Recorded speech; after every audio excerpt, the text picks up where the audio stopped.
स्वागत है आप सबका फिर से माइंड स्पेस चैनल पर। आज हम डिस्कस करने वाले हैं बच्चों की पढ़ाई के बारे में। 7 से लेकर 10 स्टैंडर्ड तक के जो बच्चे हैं उन्हें हमेशा पढ़ाई की दिक्कत आती है। सब पढ़ते हैं लेकिन याद कुछ नहीं रहता है, या याद है लेकिन एग्ज़ाम के टाइम पे वो भूल जाते हैं।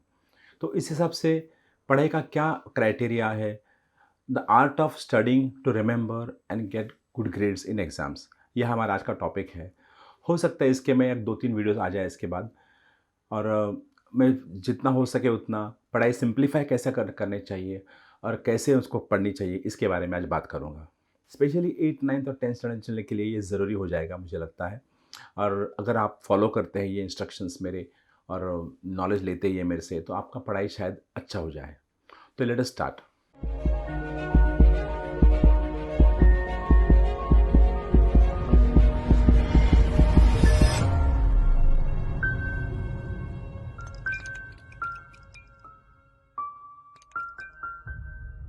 जैसे आप सब जानते हैं कि पढ़ाई करके एग्ज़ाम्स देना, पास होना, अच्छे ग्रेड्स आना एक बहुत बड़ी बात हो जाती है। लेकिन फिर भी हर इंसान पढ़ता है, लेकिन सबको सब कुछ याद नहीं रहता, वरना सब फर्स्ट आ जाते थे। पढ़ाई सेम रहती है, नोट्स सेम रहते हैं, फिर भी हर इंसान को अलग-अलग, हर लड़के को अलग-अलग मार्क्स मिलते हैं। किसी को कम मिलते हैं, किसी को ज़्यादा मिलते हैं, किसी को डिस्टिंक्शन मिलता है। तो क्या है जिससे हम पढ़ाई करके याद रखें और जिससे हम एफिशिएंटली एग्ज़ाम में पास हो सके अच्छे मार्क्स से? उसके लिए क्या करना चाहिए? सबसे पहली बात ये है कि जब तक हमें पढ़ाई पर, सब्जेक्ट पर प्यार नहीं है, उसकी लाइकिंग नहीं है, तब तक वो सब्जेक्ट आपके दिमाग में नहीं जाएगा। जो चीज़ हमें इंटरेस्टिंग लगती है, वो करते समय हमें ज़रा भी थकान नहीं आती। जैसे 3 घंटे का मूवी देखते समय हमें थकान नहीं आती है, मैच देखते समय हमें थकान नहीं आती है, फिर पढ़ाई करते समय थकान क्यों आती है? कंसंट्रेशन क्यों नहीं होता है? क्यों? क्योंकि हमें उसमें उतना इंटरेस्ट नहीं है जितना हमें मैच देखने में है या मूवीज़ देखने में है। तो कहने का मतलब जिस चीज़ में हमें इंटरेस्ट है, दिमाग वो ही याद रखता है। जो सब्जेक्ट आपको अच्छा नहीं लगता, जो सब्जेक्ट के टीचर आपको अच्छे नहीं लगते, ब्रेन वो सब्जेक्ट को अंदर लेने के लिए मना कर देगा, रेज़िस्ट कर देगा। इसलिए आपको ज़्यादा घंटा पढ़ाई करके बहुत सारा मेहनत करने पड़े, तब जाके किधर आप पास हो जाएँगे। क्योंकि 10th तक ये सब इम्पोर्टेंट सब्जेक्ट्स है, साइंस, मैथ्स वगैरह जो भी है, 10th तक ही रहने वाली है, तो तब तक आपको करना है। तो अगर किसी सब्जेक्ट को अच्छा नहीं लगता है, जैसे मैथ्स हो या साइंस हो या जो भी हो, तो आपको उसके प्रति लाइकिंग पैदा करनी पड़ेगी, क्योंकि वो 10th तक ही रहने वाला है। और जब बोलते हैं ना, जब नाचना है तो घुंघरू बांध के ही नाचना है, तो करना है तो फिर दिल से ही करेंगे। क्यों नहीं उसमें हम हमारा पूरा इंटरेस्ट और पूरा सब कुछ डाल दें। वो डालने से आपको याद रहने की क्षमता ज़्यादा हो जाएगी, एक बार पढ़ने पर भी याद हो सकता है। ये हुई पहली बात। अभी हमें कम से कम पढ़ाई करके ज़्यादा याद रखने के लिए क्या करना चाहिए? इसके लिए हमें information processing model of the brain को समझना पड़ेगा। हमारे ब्रेन में इन्फॉर्मेशन प्रोसेस कैसा होता है? जब भी हम पढ़ाई करते हैं, तो जो पढ़ते हैं, जिसके ऊपर फोकस करते हैं, वो ही दिमाग में जाता है। जैसे आप पढ़ते-पढ़ते आसपास का वातावरण जो है, आसपास का बातें हो रही है, वो ध्यान में नहीं आएगी। पंखे की आवाज़ ध्यान में नहीं आएगा, या बाजू से कोई गाड़ी गुज़र गई घर के बाजू से, उसका हॉर्न का आवाज़ आया, वो सब रजिस्टर नहीं होगा। जिस पे हम फोकस करते हैं, वो ही दिमाग के अंदर जाता है। तो ये प्राइमरी फ़िल्टर रहता है दिमाग में, जो अननेसेसरी चीज़ों को अंदर आने नहीं देता, और जिसके ऊपर हम फ़ोकस करते हैं, वो ही अंदर जाता है, राइट? फॉर एग्ज़ाम्पल, आप साइकिल पे जा रहे हैं, रास्ते पे से, ट्रैफ़िक में से, और आपका दोस्त आपके नाम से पुकारता है, लेकिन आप अपने ध्यान में रहते आप चले जाते हैं। दूसरे ने बोलता है, "अरे! देखो मैं कितना पुकारा, तू बाजू से गया मेरे, लेकिन तू सुनाई दिया तेरे को।" तो मेरा ध्यान रास्ते पे था, यानी फ़ोकस जहाँ पर था वही अंदर गया। ये इसकी आवाज़ उसके कानों में गई, लेकिन वो ब्रेन तक नहीं पहुँची क्योंकि फ़ोकस नहीं था। इसी हिसाब से जब हम फ़ोकस करते हैं कोई चीज़ पे, वही चीज़ दिमाग में जाती है। अच्छा, जाने के बाद जो इन्फॉर्मेशन है आपका, वो पहले शॉर्ट टर्म मेमोरी में जाके बैठता है। शॉर्ट टर्म मेमोरी एक ऐसा कक्ष है दिमाग में, जिसमें information half an hour to 45 minutes तक रहेगा, और वो हैफ़-हैज़र्ड पड़ा रहेगा, जैसा गोडाउन में माल पड़ा रहता है कैसा भी। वैसा इन्फॉर्मेशन वहाँ पड़ा रहेगा, और जब तक उसका कुछ करते नहीं तो 45 मिनट्स के अंदर वो गायब हो सकता है। तो ये शॉर्ट टर्म मेमोरी प्लान है। तो आप कुछ भी पढ़ाई किया रहेगा और आपने उसका कुछ कुछ किया नहीं, तो हाफ एन आवर 45 मिनट्स में वो गायब हो जाएगा। तो उसके लिए क्या करना पड़ेगा, दूसरा एक कक्ष है जिसको लॉन्ग टर्म मेमोरी बोलते हैं। तो कुछ जो इन्फॉर्मेशन हमें अच्छी लगी, जो हमको समझ में आई, वो अपने आप लॉन्ग टर्म में चली जाती है। लेकिन अगर शॉर्ट टर्म का पूरा इन्फॉर्मेशन लॉन्ग टर्म में डालना है, क्योंकि मे बी 10-20% गई है, बाकी की नहीं गई है, तो शॉर्ट टर्म का इन्फॉर्मेशन लॉन्ग टर्म में डालने के लिए आपको रिट्राइवल एंड रिवीजन ज़रूरी है। उसी समय जैसा आपने पढ़ाई किया, तभी एक रिवीजन कर दीजिए without looking at the books. Books देखे बगैर रिवीजन कीजिए। उसके बाद 15 मिनट्स के बाद वापस याद कीजिए वो क्या है।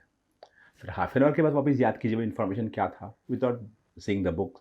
हो सकता है आपको एक आध दो बार देखना पड़े, लेकिन 2 आवर्स, 4 आवर्स, 6, 8, 12, 16 एंड 24 ऐसे आवर्स में आप 6-7 बार अगर वही चीज़, वो आंसर मन ही मन में अगर आप रिवीजन करेंगे, तो वो लॉन्ग टर्म मेमोरी में चला जाएगा। लॉन्ग टर्म मेमोरी इन्फॉर्मेशन हमेशा के लिए रहता है, ऑर्गेनाइज रहता है, उसको मीनिंग रहता है, और वो डिक्शनरी की तरह अच्छी तरह से स्टोर करके रखा जाता है। लेकिन जब तक आप रिवीजन नहीं करेंगे, मेंटल रिवीजन, मन ही मन में रिवीजन नहीं करेंगे, तब तक इन्फॉर्मेशन शॉर्ट टर्म में से लॉन्ग टर्म में नहीं जाएगा और आपको याद नहीं रहेगा। जो लोग बोलते हैं कि मैं पढ़ता हूँ लेकिन भूल जाता हूँ, तो वो सिर्फ शॉर्ट टर्म मेमोरी का इस्तेमाल कर रहे हैं, लॉन्ग टर्म मेमोरी में और इन्फॉर्मेशन नहीं डाल रहे हैं। तो शॉर्ट टर्म का इन्फॉर्मेशन लॉन्ग टर्म में जाना ज़रूरी है। उसके लिए पढ़ाई के बाद तुरंत और इंक्रीजिंग आवर्स के साथ उसका मेंटल रिवीजन करेंगे, तभी ही वो लॉन्ग टर्म में चला जाएगा। फिर आप पूछेंगे डॉक्टर साहब, मूवी तो पूरा याद रहता है, फिर पढ़ाई क्यों नहीं याद रहती? Again, interest. और दूसरी बात, हमारे दिमाग में विजुअल मेमोरी है, जो दिखने की मेमोरी है, उसको ज़्यादा जगह दी गई है।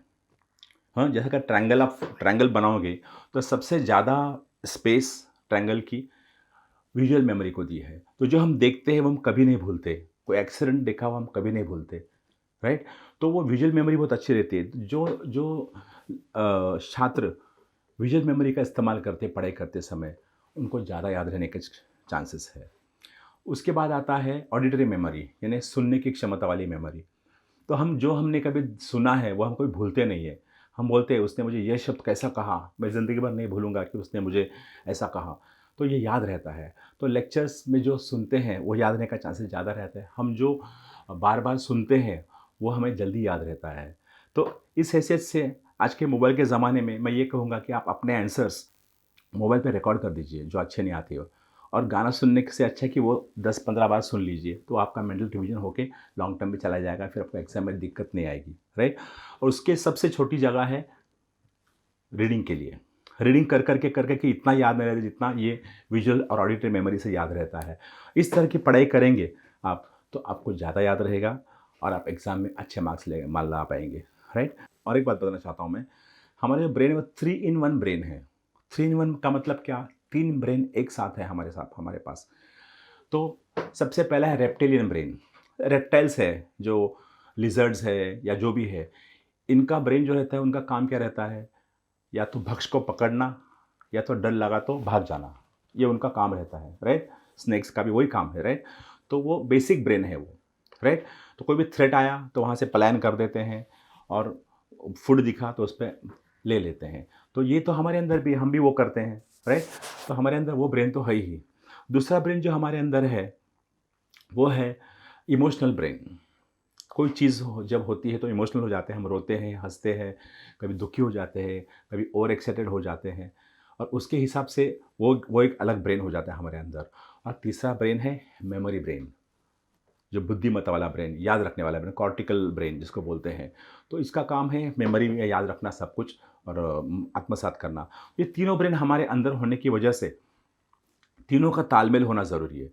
जब भी आप टेंशन में हो, थ्रेट में हो, जैसा डरे हुए हो, या तो बाकी दो ब्रेन हैं, कॉर्टिकल ब्रेन और इमोशनल ब्रेन, दोनों कट ऑफ हो जाएंगे।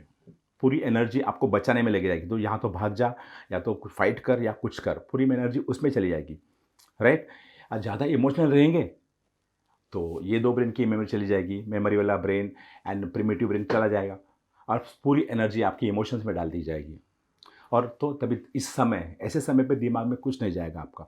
तो जब तीनों एट रेस्ट है, एट पीस है, तीनों brains, reptilian brain, cortical brain and emotional brain, तीनों ब्रेन जब एक साथ एक रिलैक्स स्टेट में रहेंगे तभी आपकी मेमोरी काम करेगी। इसलिए पढ़ाई के पहले आपको एंग्जाइटी, स्ट्रेस, डिप्रेशन या फियर नहीं होना चाहिए। ये सब नहीं रहेंगे तो ग्रास्पिंग बढ़ जाएगी, आपके दिमाग में सब कुछ चला जाएगा और आप अच्छी तरह से पढ़ के आगे चले जा सकते हैं। इसमें और एक इम्पॉर्टेंट बात डिस्कस करने जैसी वो है फॉरगेटफुलनेस या याद नहीं रहना। जैसे बोलते हैं ना कि पढ़ाई किया लेकिन याद नहीं रहा, तो इसमें कैसा है कि true forgetting never occurs, actually forget नहीं हुआ रहता है। हमारे ब्रेन में सब कुछ रहता है, जो पढ़ाई किया वो सब है, लेकिन वो रिट्राइव करने के लिए प्रॉब्लम आ जाता है। और रिट्राइव करने नहीं आने की वजह है एंग्जाइटी और स्ट्रेस। जब हम रिलैक्स रहते हैं तो जल्दी याद आता है, लेकिन अगर रिलैक्स नहीं है तो याद करने में दिक्कत आती है। जैसे किसी का नाम याद करना है आपको, तो हम बहुत अरे क्या उसका नाम था, मुझे मेरी ज़ुबान पर है, अभी याद नहीं आ रहा है। बहुत कोशिश करते हैं आप उसको याद करने की, लेकिन वो याद नहीं आता है। जितना ज़्यादा कोशिश करते थे याद नहीं आता है। फिर हम वो सब्जेक्ट को बाजू में रख के कुछ और डिस्कस करने लगते हैं, तो तुरंत याद, अरे हाँ याद आया, उसका नाम वो था। तो जब एंग्जाइटी, जैसे एंग्जाइटी कम हुई वैसा रिट्रैवल हो गया। तो एग्ज़ाम के टाइम ये होना ज़रूरी है कि एंग्जाइटी ना हो। तो आपको उसके लिए पहले से मेंटली प्रिपेयर करना पड़ेगा अपने आप को एग्ज़ाम के लिए, कि कैसे एग्ज़ाम दूँगा, क्या करूँगा। शायद इसके बारे में हम अगले टॉपिक में शायद बात करूँगा मैं। लेकिन फॉरगेटफुलनेस एक्चुअली ये रियली होता नहीं है। अगर आपका माइंड आप रिलैक्स रखेंगे तो अपने आप याद आने लगता है और फॉरगेटिंग नेवर ऑकर्स। जैसा कोई डस्टी मिरर है धूल जमी है मिरर के ऊपर, तो अब हमारी परछाई अच्छी नहीं लगती, हमारा प्रतिमा अच्छी नहीं लगती, उसमें दिखती नहीं बराबर।